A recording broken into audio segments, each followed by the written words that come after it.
Hello, my friend. Welcome back to Mulenge Land. This is John, your host.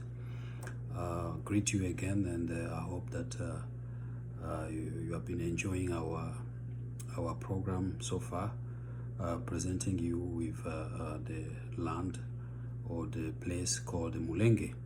In contrary to what the Banyarwanda have been telling you, that they are from that place. But we already know, and probably you know, that the Banyarwanda are from Rwanda. All right, so we're going to continue with our clip number 25C because you completed A and B. And in this C here, we continue with the subject of the territory and the tribe. Now, the Banyarwanda are claiming, that they are a tribe.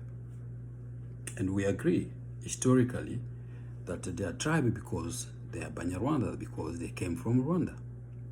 But they are not tribe because they are Tutsi, because there is no such tribe as Tutsi, there is no such tribe as Hutu.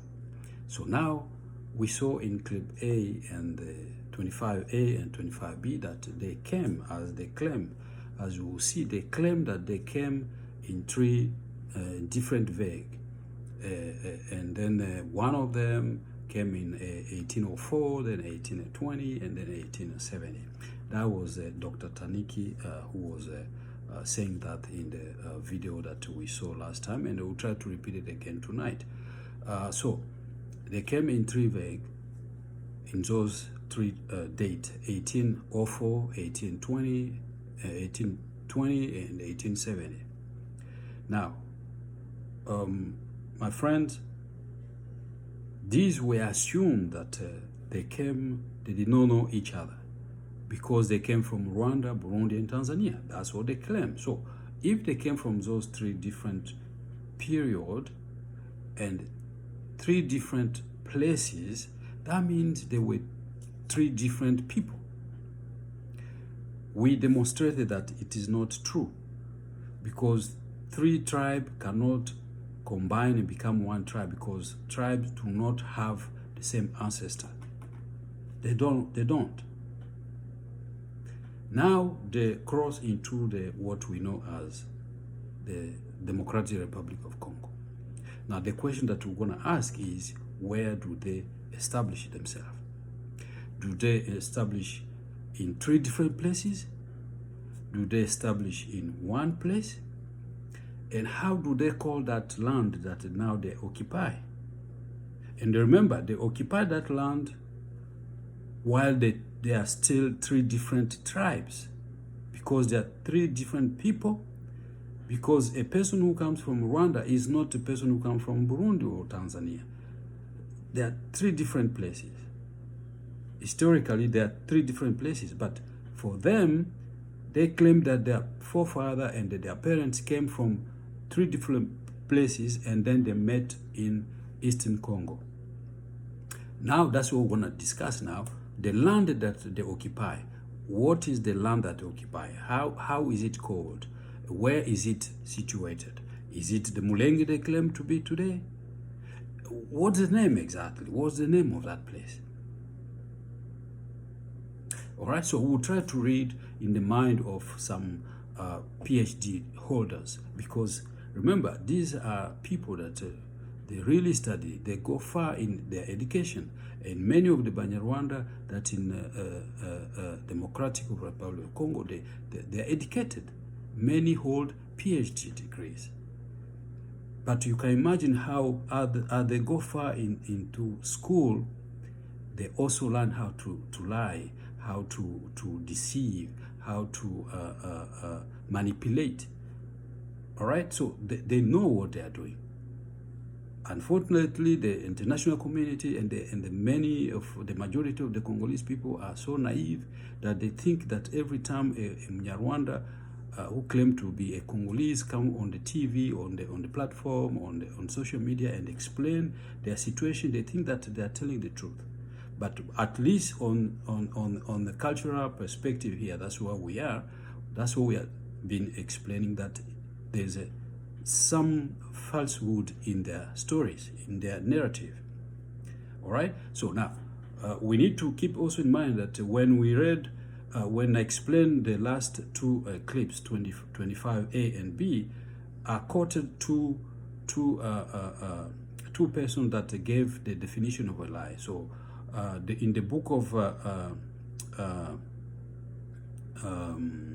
Michela Wrong, when in her book, Do Not Disturb, the story of a political murder and an African regime gone mad.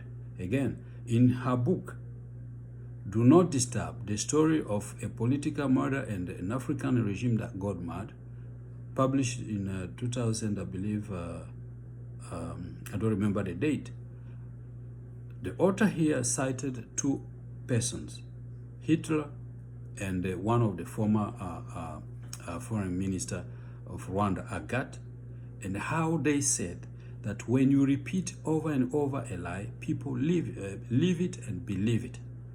And that's what's going on today, because the Banyarwanda have been repeating this over and over, so it's staying in the mind of the international community that what they're saying is true. And we have been trying to explain to you also that it is not true, and we are pleading with you that as you listen to them, try to advise them, tell them that what you are saying is a lie, because it does not match up with the history of the land, of the history of the people of the region.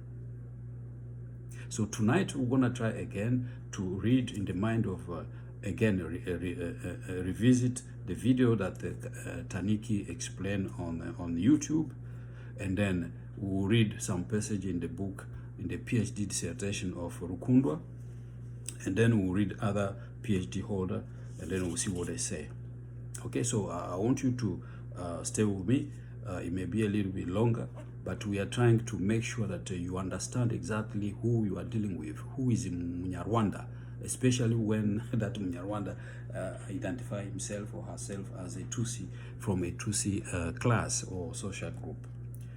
All right, so now we're going to try to answer those questions. Two questions. Where is this land that those three tribes, when they crossed into the present Congo, as they were coming from Rwanda, Burundi, and Tanzania, as they enter into Congo, where did they settle? And then after they settled, how did they call that land? And who was their leader? Were they three leaders, or were they just one leader who was conducting or directing the three tribes that came across the region? So let's see what here. Let's see what Dr. Taniki first said. All right.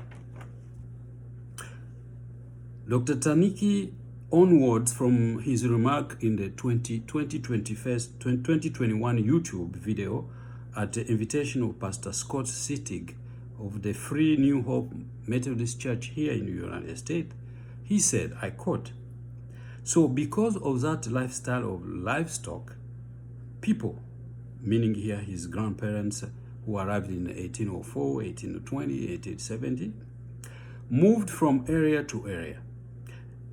You understand that at that point there was no country in Africa. There were just different kingdoms in different areas. Again, catch that. There were no countries in Africa. There were just different kingdoms in different areas. So we assume that when they crossed into the land that became DRC, they found kingdoms. So if they found kingdom, did they enter in those kingdoms, or they enter into different places that were not kingdom, that were not inhabited? That's a question mark. All right. So that's what Dr. Taniki says when he was on the YouTube explaining who they are, and so everybody was looking surprised that Congolese are killing this particular group of people. All right. So these three groups, they came, but what they found different kingdom, but they don't tell us who were those, what were those kingdoms, and if they settled in those kingdoms, or if they settled outside those kingdoms, or if there was a empty land, right? They are different kingdom, but when they come into the area, did they find any kingdom, any empty land? And that's what they occupied. So we'll find out if that's what happened. All right. Now we're gonna read also Dr. Delphin. Okay. There's another PhD holder called Dr. Delphin Tanyoma. All right. Dr. Delphin wrote in one of his articles, many scholars do agree that their migration toward the DRC took place well before the colonial advent and the scramble for Africa in 1885. Originating from Burundi, Rwanda, and Tanzania, so he's repeating the same thing that Dr. Taniki said, right? Originating from Burundi, Rwanda, and Tanzania, as some authors believe, the Banyamulenge are largely affiliated to the Tutsi of the African Great Lakes region. Their land, listen now, their land territory was located at the intersection of three territories, Uvira, Mwenga, and Fizi. I repeat that again. Their land territory was located at the intersection of three territories, Uvira, Mwenga, and Fizi. So they are giving us now an idea. First, Taniki says their forefathers, their parents came and they found some kingdoms in the area where they came, but he does not say where exactly. And then now this Delphin, Dr. Delphin here now, he's telling us that the land of these people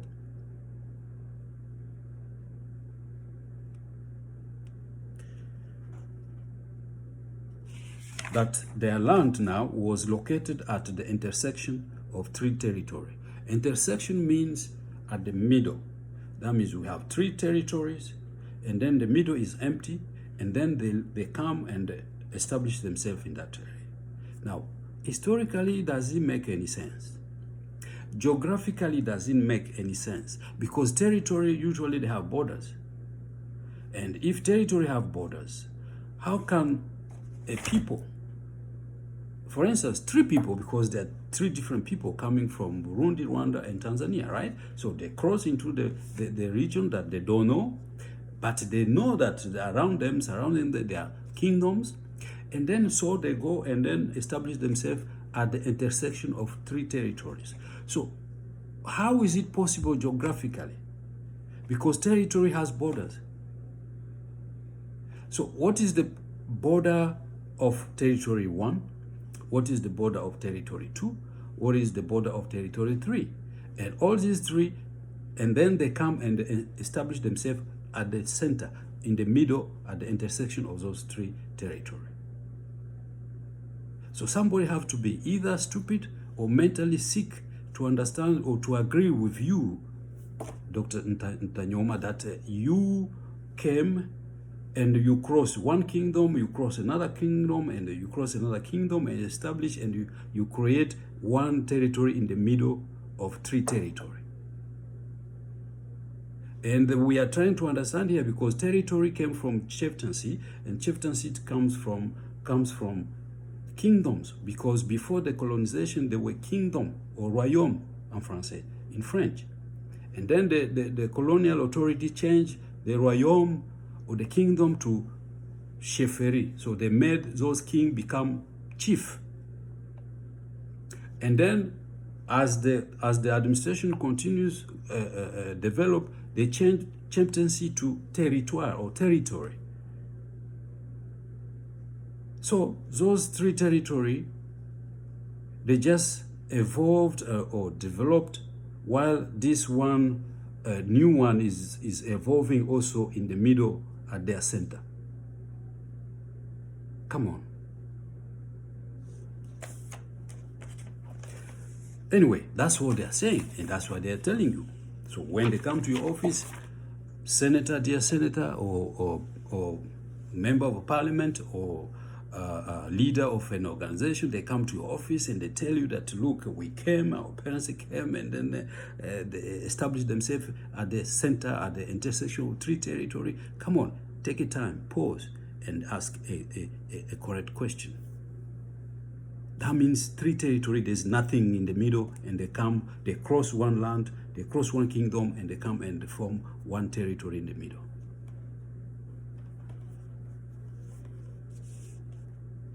One more person.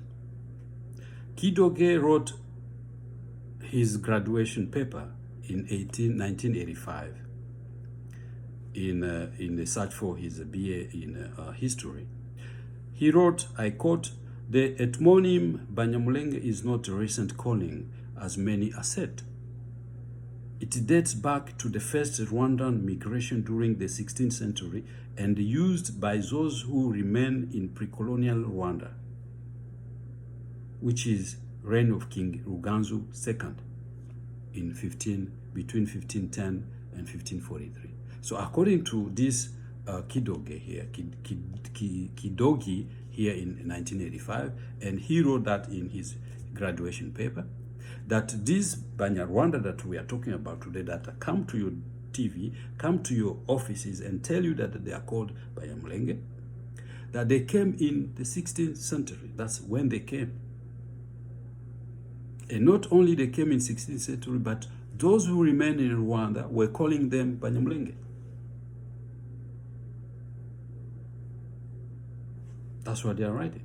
Not only they are contradicting themselves, but they are making you who is listening to them confused. Not only they deceive pastors and politicians and religious leaders and educational leaders, but they also confuse our children, grandchildren, and the generation to come. Because they are building their claim on falsehood, on lies, on errors. And then we have to stop them. We have to tell them that enough is enough. Stop lying. Stop distorting the history of our countries, our lands, our tradition, our customs.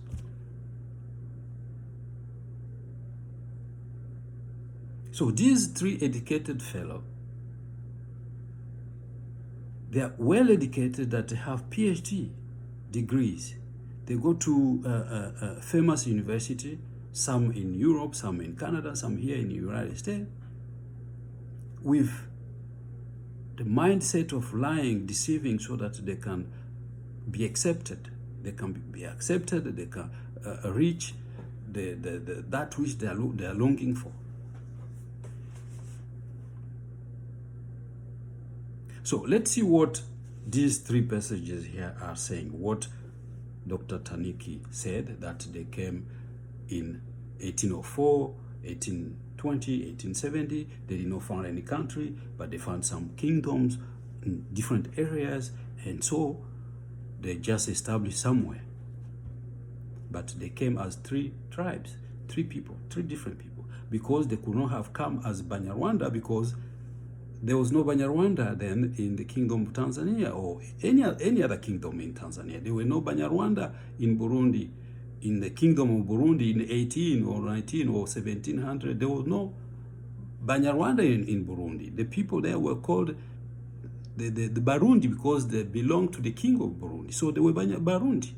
And those indigenous who were living in Tanzania, they were not Banyarwanda. Right? So if we follow that line of reasoning, so we have three different tribes that cross in the DRC. But for some magical reasons, for some reason, I don't know, divine or something, they become one people.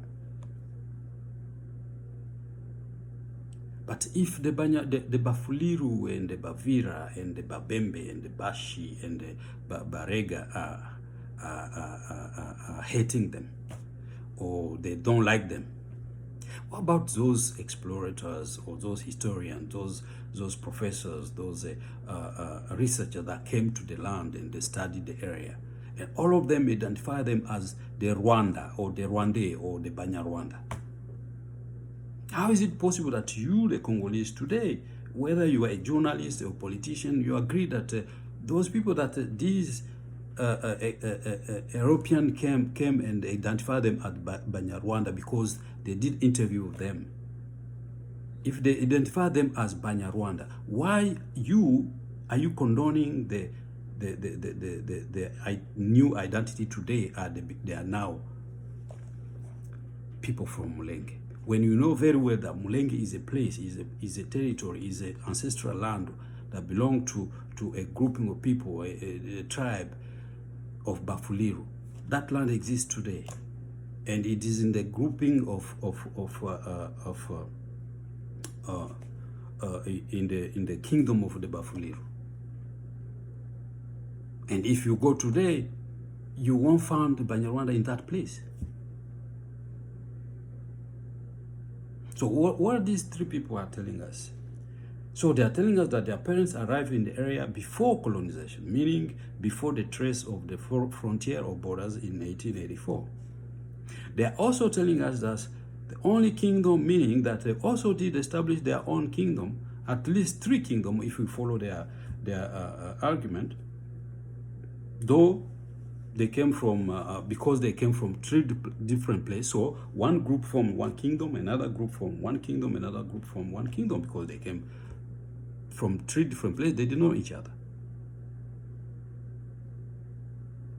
They are also asserting that their migration started in the 16th century and led them to cross the Ruzizi River and other parts part of the Burundi and Tanzania into the land we know today as the DRC. So according to Kidogi, it is no longer 1804 or 1820 or 1870. Now it is 1510. That's when they crossed into the land that we call today DRC. Come on.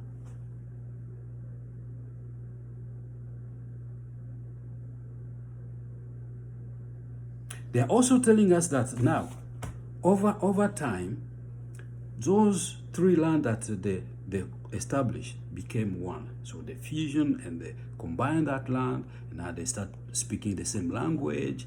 They start having practicing the same religion. So they had the same totems. They had the same religious practice. They spoke the same language, right? They had the same values, traditions, same dance, right? And then now they form one land, and then that land was established at the intersection of the territory of the Fizi, Mwenga, and Uvira. And lastly, what they are trying to tell us, because they are Banyarwanda today, that as we know the Banyarwanda, because they colonized different kingdoms that were surrounding the ancient kingdom of Rwanda. Remember, the kingdom of Rwanda is not the one that we know today. There were different kingdoms around the central kingdom of the ancient kingdom of Rwanda.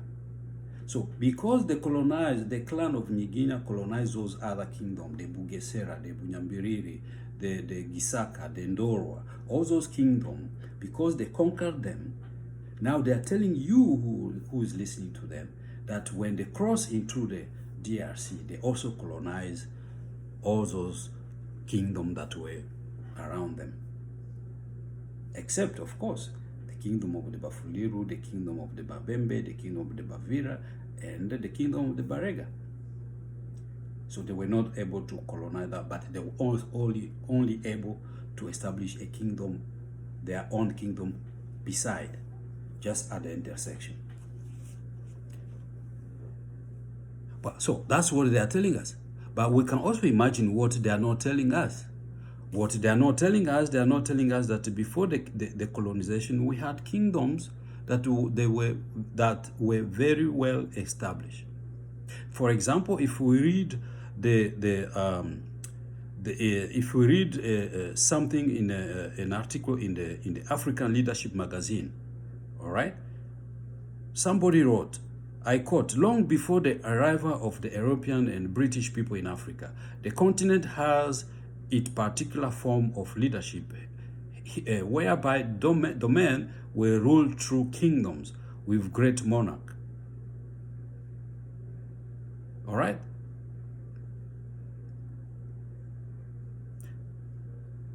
Domain were ruled through kingdoms with great monarch.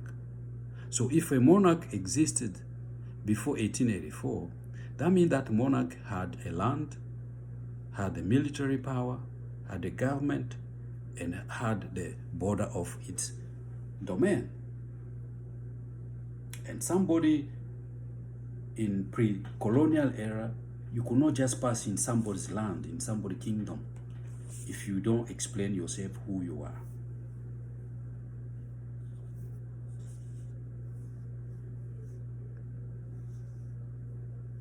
They are not also telling us who were the name of these kings when, after they established this land at the intersection of the three territories of Rwanda, Bavira, the territory of Uvira, Fizi, and Mwenga.